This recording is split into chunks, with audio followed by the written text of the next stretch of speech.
Hello everyone.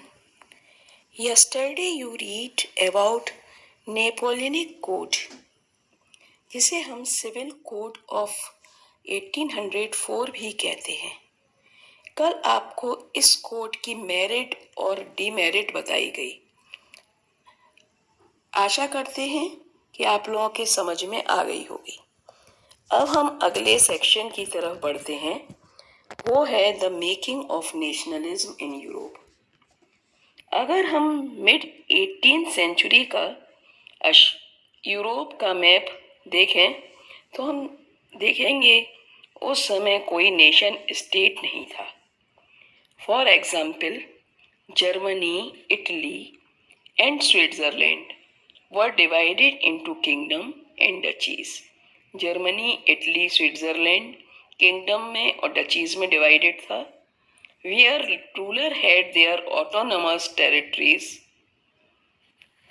Eastern and Central Europe were under autocratic monarchies, within the territories of which lived divided people.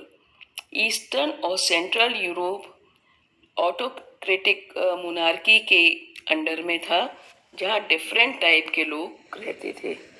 They did not sharing collective identity, उनकी कोई collective identity नहीं थी, means कोई common culture नहीं था। Different लोग different language use करते थे। फॉर एग्जाम्पल, गैलिशिया में पोलिश लैंग्वेज बोली जाती थी, जबकि एरिस्टोक्रेट लोग जर्मन लैंग्वेज का यूज करते थे। Now question is that how did nationalism and the idea of nation state emerge? Now again listen. How did the nationalism and the idea of nation state emerge? All students, listen carefully and learn it carefully. First point of this question is, during the 19th century, nationalism emerged as a force which brought about sweeping change in the political and moral world of Europe. 19th century में जब nationalism आई तो उसने ऐसे force की तरह काम किया कि पॉलिटिकल और मॉरल वर्ल्ड यूरोप की एकदम चेंज हो गई। Point number 2, it resulted into nation state in place of multinational dynastic empires of Europe. इसका नतीजा ये हुआ कि जिस यूरोप में डिफरेंट टाइप की डिफरेंट डायनेस्टी के एम्परर रूल करते थे, वहाँ पर नेशन स्टेट बना। It was a concept of modern state. Point number 3, it was a concept of modern state having centralised power. इसका क्या असर हुआ कि एक जगह सेंट्रलाइज्ड पावर यूरोप में काम करने लगी, किसी एक जगह से पॉलिटिकल पावर काम करने लगी। Fourth, in a nation state people living in a developed sense of common identity and shared history. अब उस नेशन स्टेट में रहने वाले लोगों में कॉमन आइडेंटिटी की फीलिंग डेवलप हुई। Next point, this has given every nation state a single और कॉमन लैंग्वेज, जिससे हर नेशन का एक कॉमन लैंग्वेज हो गई, कॉमन कल्चर और ट्रेडिशन, कॉमन कल्चर हो गया, ट्रेडिशन हो गई, and N identity with that particular territories and do and the die feeling. तो वहाँ पर जब कलेक्टिव आइडेंटिटी हुई, कॉमन कल्चर हुआ, तो अपने नेशन के लिए डू और डाई की फीलिंग भी, करो या मरो वाली फीलिंग भी उनमें डेवलप हुई। तो this question is very important. All students listen carefully. Learn this question very carefully. Now, next topic is the aristocracy and the new middle class. Socially and politically, a landed aristocracy was the dominant class on the continent. Europe में socially और politically जो लोग बहुत ही dominant थे वो थे जिनके पास ज़मीनें थीं, ज़मींदार लोग. The member of the class were united by a common way of life that cut across regional diversity. जो ऊपर के लोग, जो ज़मींदार लोग थे, जिनके पास पावर थी, वो एक टाई से बंधे हुए थे पूरे यूरोप में. उसमें किसी भी रीजन से रिलेटेड बात नहीं थी. रीजनल बातों से परे होकर किसी भी रीजन के लोग, अगर वो जिनके पास ज़मींदारी है, पावरफुल हैं, वो एक टाई से बंधे हुए थे. They owned estate in the countryside and also town houses. वो कंट्री साइड में भी रहते थे, उनके स्टेट्स होते थे और टाउन में भी घर होते थे. They spoke French for purpose of diplomacy and in high society.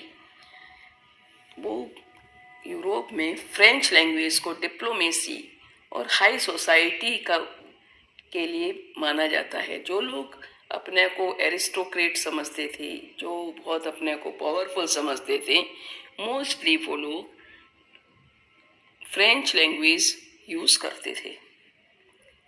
Their family were often connected by the marriage.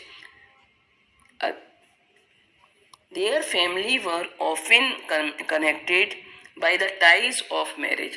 अधिकतर ये जो परिवार थे, इन्हीं में जो मैरिज होती थी वो इन्हीं परिवार में आपस में होती थी. This powerful aristocracy was however numerically is a small group. लेकिन ये जो एरिस्टोक्रेट लोग थे ये नंबर में कम थे. The majority of the population was made up of peasantry. Mostly लोग वहाँ पर फार्मर थे. To the west the bulk of the land was farmed by the tenant. West side में अधिकतर जो लैंड को किराए पे दे के फार्मिंग कराई जाती थी और इसके जो ओनर होते थे वो स्मॉल फार्मर होते थे. While in the eastern and central Europe the pattern of land holding was characterised by vast state. जबकि ईस्टर्न और सेंट्रल यूरोप में बड़े बड़े स्टेट थे.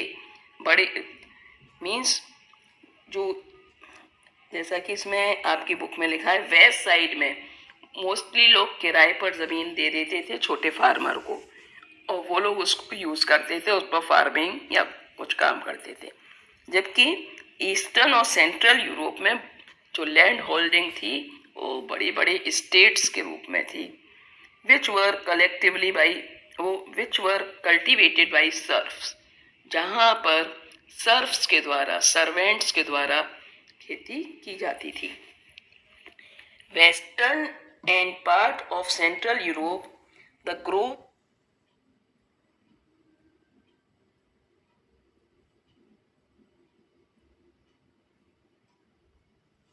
of industrial production and trade mean the growth of town and the emergence of commercial class.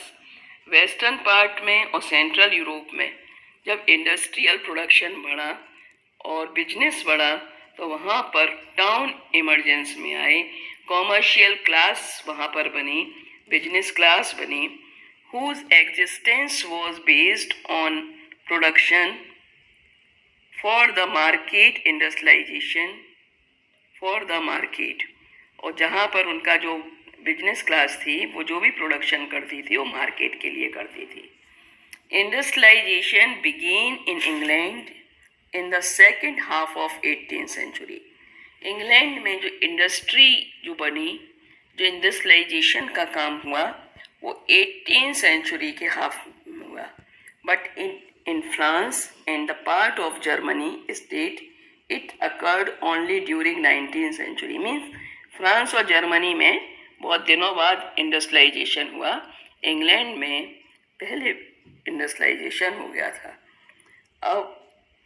अब next question is that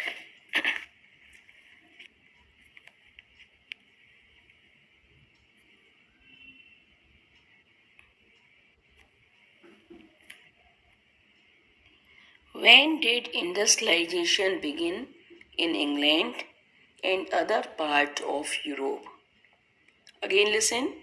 When did industrialization begin in England and other part of Europe?